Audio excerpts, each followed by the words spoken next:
I'm so happy to have you all here. Whether you're watching me or listening to me, I'm happy. If you are listening to me and you always listen to me, head over to my YouTube channel. I would really love your support there. I'm really trying to increase and improve my presence on YouTube. You get to see more of me. Well, you get to see me, and you also get to see the dogs, which I think is everybody's favourite. And if you are watching on YouTube, you'll probably see my little creature. I have created a monster already. We've only had Dorothy for 5 weeks, and she's a baby. She's an actual baby. She's only 4 months, but she will not, if I sit at the desk, she has to sit on my knee. When I go to bed, she's on my chest. Like, I'm not complaining because I love it. I love when I go to, Joseph leaves for work in the morning before me some weeks. Oh my gosh, I can't speak. Joseph leaves before me some mornings. Well, most mornings he leaves before me, but some mornings I get up, feed the dogs, make him a coffee. He walks the dogs. And then I go back to bed for a couple of hours because I don't need to get up as early. So then he entertains the dogs for half an hour, and then when he leaves, he pops on in bed with me, and I have now Dorothy either under my arm or on my chest.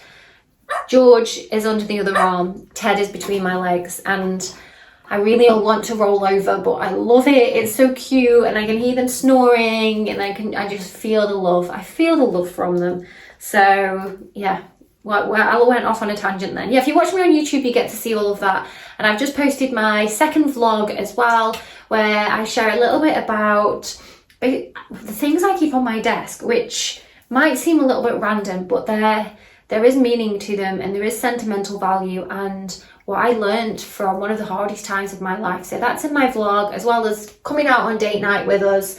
So head over, watch, like, and subscribe, and then let's get on with today's podcast. I want to talk about, there's a few things really. First of all, I hope you enjoyed the last episode where I shared the Invisible Women book. Let me know if you did. But this week is all about growth, transformation, getting ready for transformation. And I'm going to just share, I'm probably going to go back in time about a year or so. I'm just going to share my story, and I feel like a lot has happened with me internally, not externally, but a lot of internal mindset shifts really over the past few months. We have to be ready to change ourselves. We have to be ready to transform. And when we're not ready, and we try to do it, it could blow up in our faces, but which isn't a bad thing. And I'm going to talk about why that isn't a bad thing today. But when we are ready, we really need to grab the bull by the horn. Grab the bull by the horns. Yeah, that's the right saying. And do it. And you'll have that feeling in your tummy that, yes, I am ready for this, and I am ready to make these changes. And it really coincides really nicely, actually. So my big transformation I'll share at the end, and it may also help you too. So I'm going to backtrack. I'm going to go back. Let's go back 2 years. And if you listen to the show regularly, you'll know that I used to be a school teacher, and I decided to leave school teaching for a variety of reasons, but let's just put it all under the umbrella to pursue my passion,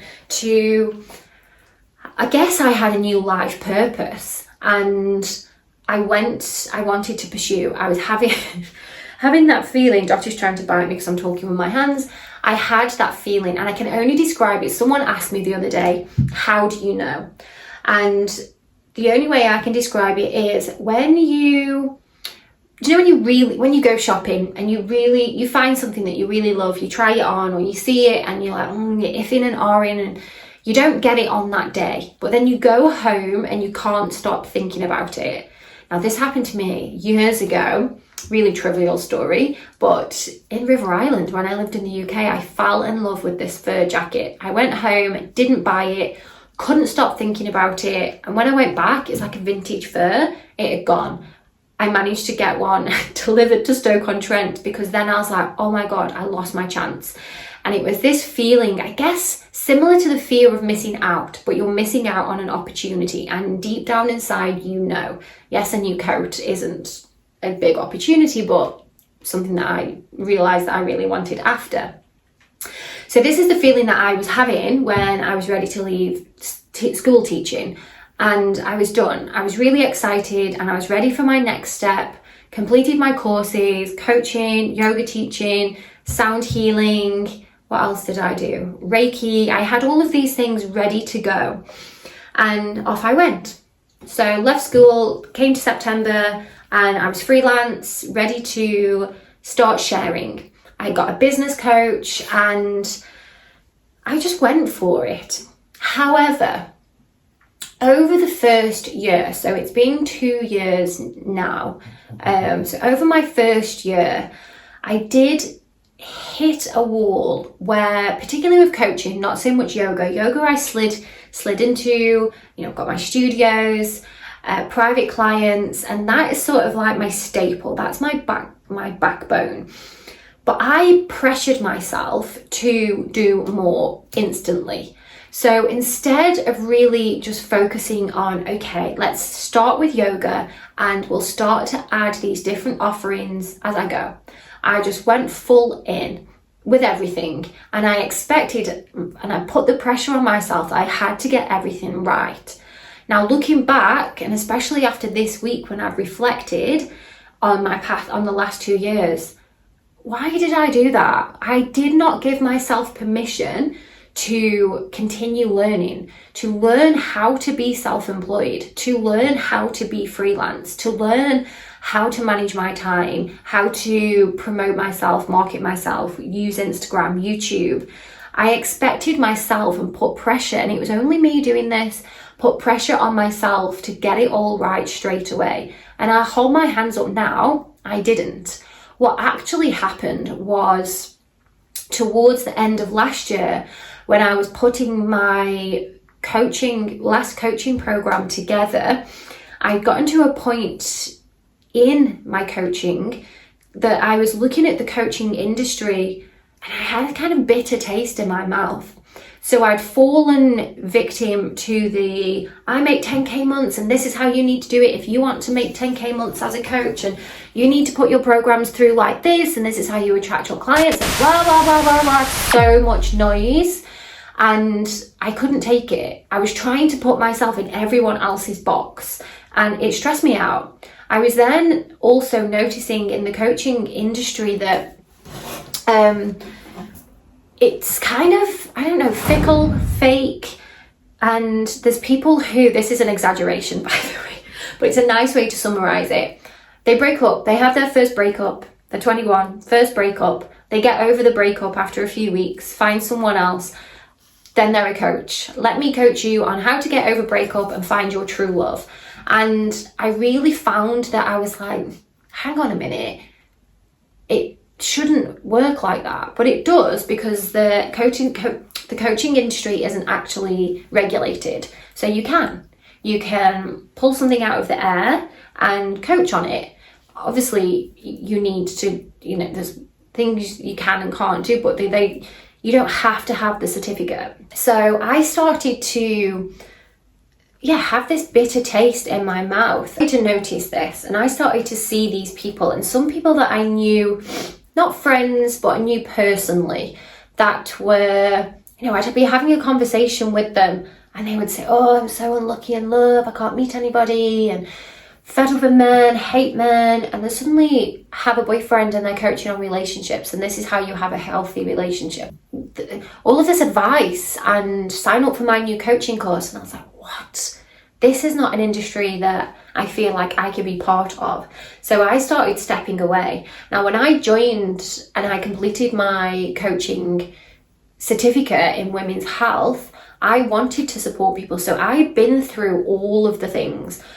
As you know, I've spoken about it, mental health issues, anxiety disorders, hormones out of balance, struggling to put weight on, just being sick and ill and not looking after my body. And I managed to come out the other side, and I pulled myself through.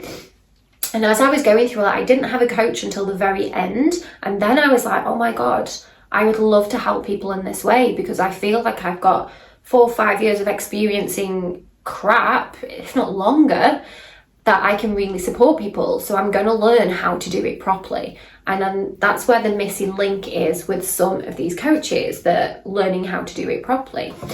Anyway, I digress. So towards the end of last year, there was also a lot of limiting beliefs then with myself, because I was seeing, again, comparison, the witch wound, all of these coaches charging thousands of pounds, tens of thousands of pounds to work with them. And I was really in the mindset of no one's going to pay that much to work with me. And I kept dropping my prices. And people would still say that it was too expensive. And, you know, everyone's expense is subjective. So what is expensive to one person isn't expensive to another. And I know that. However, I was working within the industry and knew... Oh, they're all going to start now. Stop, Dorothy.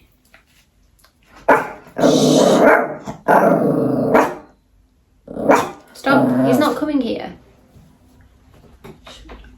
Okay. Let's hide the window. There you go. You can't see outside now. He's gone. Gone? He's gone. He's gone. He's next door. He's going to next door. Good girl.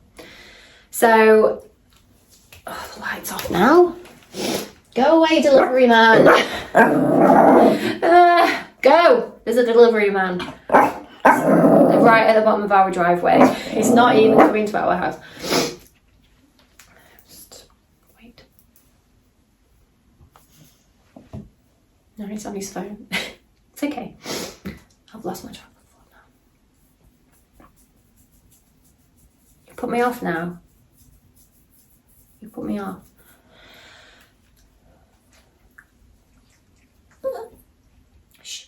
So my limiting beliefs all started coming in. No one wants to pay this, and everyone I would speak to would say, oh, I don't want to pay, I don't want to pay that, and I kept lowering my prices. I even gave some people access for free, because that's where I felt like I was positioning myself, that no one would pay, and I am not like these shiny I really got myself in a hole. And again, that's another reason that I stepped away, because I feel to coach, you also need to be in a healthy mindset for yourself. And if I'm coaching people on letting go of limiting beliefs and stepping into a life that they love, and I was full of limiting beliefs, so I really focused on the podcast and other areas, and I just allowed myself that time to grow. Didn't advertise. So my last coaching program was last Christmas, and I haven't advertised since. I am just interrupting this transmission to bring you a little bit of chihuahua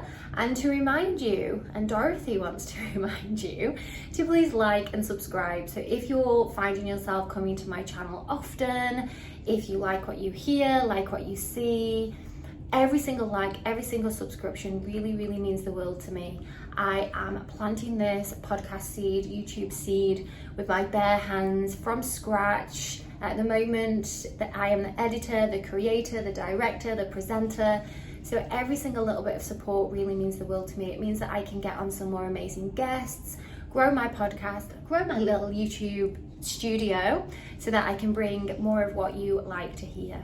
So thank you, and yeah, get back to the episode. So within this time, I've really been allowing myself to transform, to learn, to let go of all of those things that were holding me back. And it's been a journey. It's been a while. It's now September, and now I am out of the other side. So there've been a few things that I've done to help me to get here. First of all, continuing reading, learning, courses, upskilling myself so that I am able to offer what I feel like I missed when I needed support, and really learning about what people need and learning about the coaching industry a little bit more. And the main thing, giving myself permission to learn, to make mistakes, to say to myself, it's okay, you got things wrong, you had to learn, and not berate myself to, oh my God, I left teaching and then I did this and I've stepped back from it and I'm wasting my time and I should be doing this.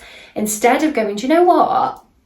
pat on the back, because I could have just kept slogging it out. I could have kept cutting down my prices, giving into my limiting beliefs, offering courses and trying to coach people when I wasn't in the right frame of mind. So what have I done let's just do over the last 9 months, because it was Christmas when I last launched. Now this will apply to you in any part. So if you're listening to this thinking, well, I'm not a coach, so this doesn't apply. Think of something that you may have given up on yourself with. And that's basically what I did. I didn't give up on coaching. I didn't give up on you guys, possible clients. I gave up on me and my own belief in myself. Now I know that I am good. I'm a good coach. I'm actually going to mentor, but I'll explain that at the end. But I am a good coach. I have 11 years experience being a school teacher, which you may think, what's that got to do with it? But it covers every single skill you could possibly need. And while I was teaching, I was also mentoring trainee teachers. So I know that I know how to do it. I also know that I can share my story. I can help other people. And I've learned how to do this. I've learned the science behind it. I've learned how my body works so I can teach others. So I have all of this information, but I was slapping myself in the face. I was telling myself, you can't do this. No one's going to pay for you. Look at all these other coaches. And I just was like, okay, I can't do it. So I decided, like I've just said, to focus on other areas. And I knew that I needed to be ready for transformation. I needed to be ready to step into that role, because what I did was finish teaching. I was like, right, okay, now I'm a coach. Now I'm this, and this is this. I'm going to get it right. It doesn't always happen like that. So whatever it is, if you can pinpoint something in your life now that you've stepped back from because you don't trust yourself or limiting beliefs, and it could be career, love, relationships. It could be the environment that you're in, your health, weight loss, anything that you're working on. So if you have limiting beliefs that you're never going to lose this weight if you've got weight that you want to lose, or you're never going to fall in love with someone, or you're never going to find a career that you love and you're just going to stick at the one that you've got. All of these things that we're just like, I'm not going to do that. I can't do that. So I'm just going to stop trying. And that's what I did. Hand on my heart, I stopped. Now, what I did do was use other platforms to learn more through my guests on my podcast and research for my podcasts, and behind the scenes doing new trainings and allowing myself to grow and allowing myself to heal every single day, give or take a few days, having my routines and my rituals, meditating in the morning, changing what I journal about in the morning, from gratitude to channeling to visualization. So allowing myself that, yes, I can do this, and really focusing on changing my appreciation of the world that I have around me. Because yes, of course, on the surface level, I was appreciating, but not deeply appreciating, not really allowing myself to see that these things that might be going wrong, oh, thank you for showing me that that's not the way that I need to do it, or this way isn't for me, I need to go this way. And when I was a school teacher, so often I would say to my students, when they were like, oh, I've got it wrong, and they would, berate themselves or not want to try again, or not, some of them would just want to give up. And the words that I would say to them, I need tattooed now on myself, that you have to make mistakes to learn how to get things right.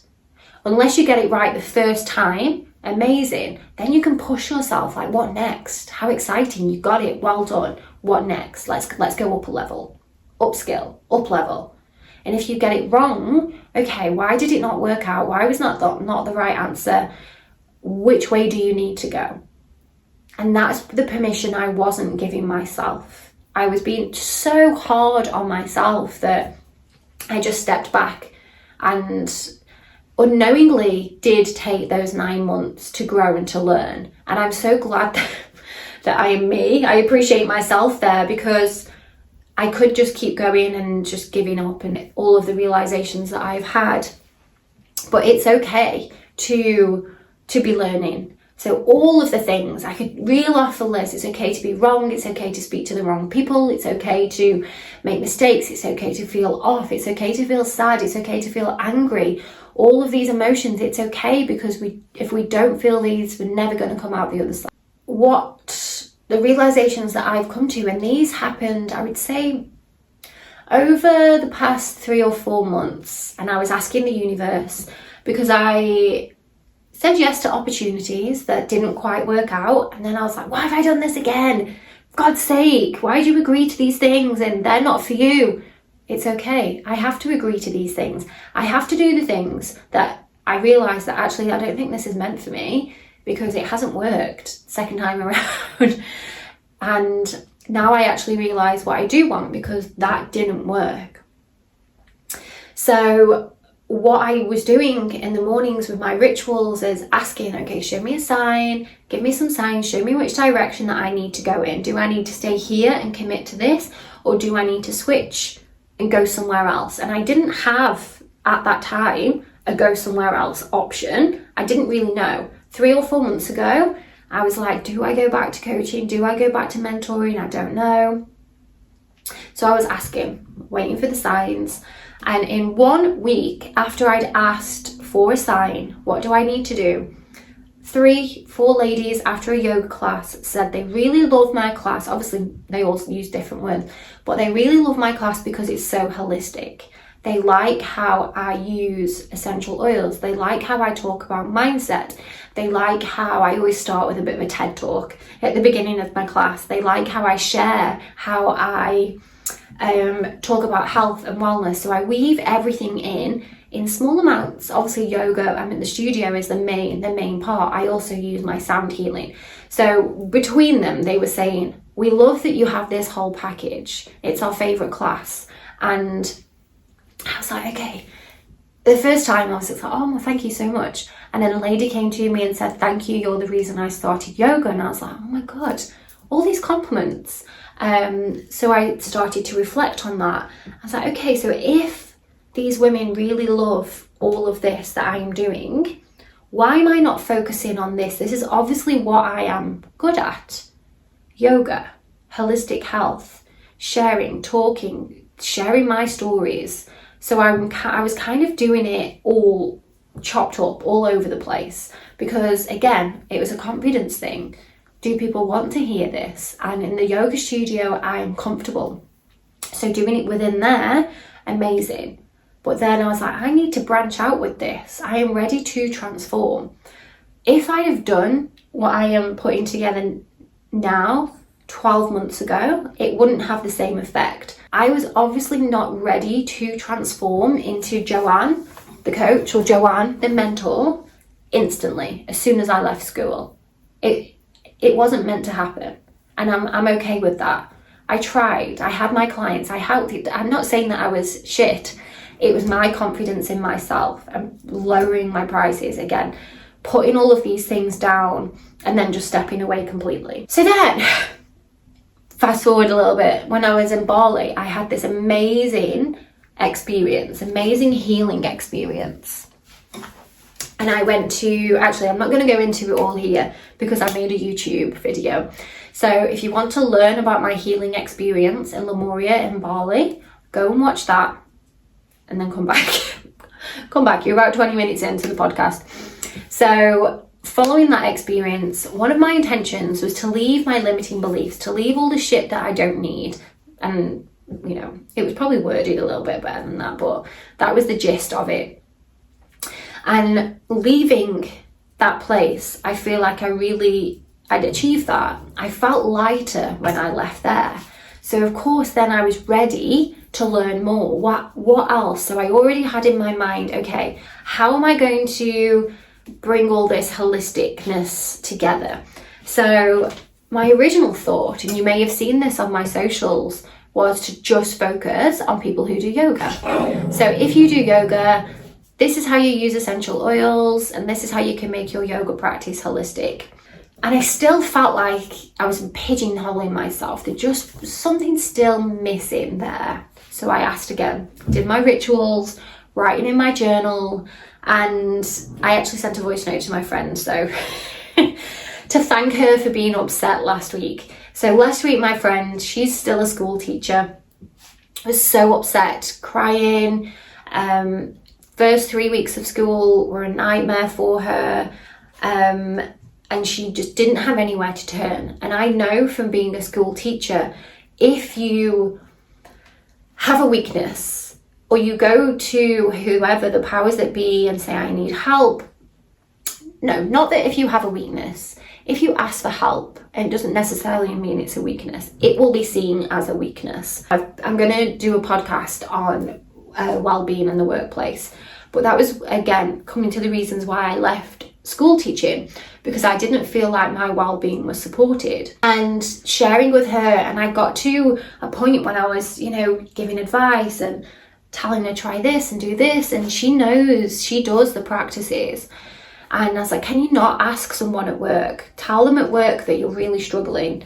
And I knew what she was going to say. I knew that basically what would happen is you get put on a list of teachers that can't cope, and then they slowly edge you out and replace you with someone. Unfortunately, that's just the way it works if you put your hand up and say, I'm struggling. So then I sent a voice note to another friend, and I was like, and I mentioned that they know each other. And my other friend said, it's funny you should mention teachers, because her daughter had gone home and said that her teacher was really struggling, and this little girl picked up on this and she went really quiet. And I just knew, I was like, her teacher went quiet because she probably wanted to cry if the boys were being naughty and they weren't listening to her. I've been there, because you've got everything else behind you. It's not just behaviour in the classroom. It's everything. It's the parents, it's the data, it's getting through all the stuff that you need to get through. It's lesson observation, it's getting your displays done. And then when you've got all of this on top, and then you've got behaviour problems in the classroom, it can get too much. Now think about it when you're at home with your own children. It's loud, it's messy, and you might be like, ugh! But as a teacher, you can't let that emotion out. So the best thing to do is just go quiet, and you have to internally deal with it. And after that, where do you go? It's all in here. And this is when teachers face burnout, and you're sending voice notes to your friend crying because you've had the worst 3 weeks ever. And then it suddenly hit me after those conversations that, again, thank you for these signs, because I feel that I can be that person to help teachers. So as well as helping women, I'm also going to be supporting teachers. I'm going to reach out to schools and offer my mentor program. I'm going to do a program for teachers specifically. Also going to start reaching out, and I'm creating the program for men, because all at the same time, one of my ex-students, so see the links here, how the universe works. I logged into an old photo album, a box or Dropbox, whatever it's called. And there was a picture, and it must have been like 2014, and I have some of my old students from the UK on my Facebook now. They're all in their 20s, 26, they've all got their own children and whatnot. So, it's past the age of being weird of having your teacher on Facebook. It's longer than 10 years. So they're all in their 20s, and I sent him the picture, and I was like, look at this from your prom. So we then got chatting, and he just mentioned that he was asking me, so how does this yoga and breath work then for mental health? He really struggles. And I was like, oh my God. So again, I jumped into this wellness of women's wealth because I felt like that's where my speciality was. But I can also support men and their mental health through my modalities. And just by sharing this story, hopefully you can see wow, how just by trusting and taking time and stepping back, that we can then start to allow ourselves to transform. Because 12 months ago, 2 years ago when I left teaching, none of these things were in my head. And now I'm so excited because I feel like this is what I've been waiting for. I've been waiting for this part of me to go, okay, this is where my skills lie. Maybe I needed telling by people. Maybe I needed, and this is probably it's a nail on the head, maybe I needed 2 years just to learn how to navigate this. No one teaches you when you leave one career, this is how you go into the next. especially when you're leaving one that's very structured. I didn't take a course on this is how you do this, and I needed this time to go, okay, this is what I need to do, this is how I do invoices, this is how I manage my time, this is how I can get into CPD, and this is how I can launch a podcast, and this is how I can do my YouTube. And then all of these foundations are in place, and then ta-da! Suddenly I have ideas for 3 brand new mentor programs, which I didn't have before, have a tiered pricing and an interactive toolkit. And I'm really excited to share this. It's all still going on in the background, but I just wanted to talk about this today because that will also be an area of transformation for whoever steps into that and works through that with me. I have transformed into this person that can create these things, and I want to help people to have their own transformation. It's really about allowing you to set that stage, and maybe you reached the point now. So mine was nearly 2 years of, not 2 years, 1 year of really setting the stage, because I felt like I had to step back. But I did step back and I listened. But previously, a few months ago, I was like, oh my God, I wasted all that money doing that coaching course. Am I going to go back? No, because blah, blah, blah, blah, blah. And all those thoughts have gone. So whether I left them in Bali when I did my healing experience, or whether it is my work every single day to release and let go of my limiting beliefs. Let's end that there. I feel like that's a nice little mic drop to end the podcast today. Let me know if you have any questions.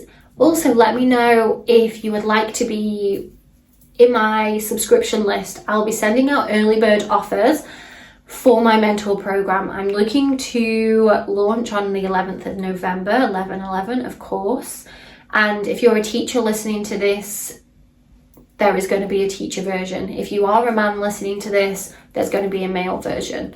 So yeah, who would have known that I would be also working with men, because I've been women's wealth for such a long time. Now I'm just Joanne Wealth. I'm going to have to take the women out. But yeah, this is it. This is transformation, allowing yourself to grow. And I'm going to go before the dogs have a fight. It's delivery man. Stop. He's not coming here. He's not coming here.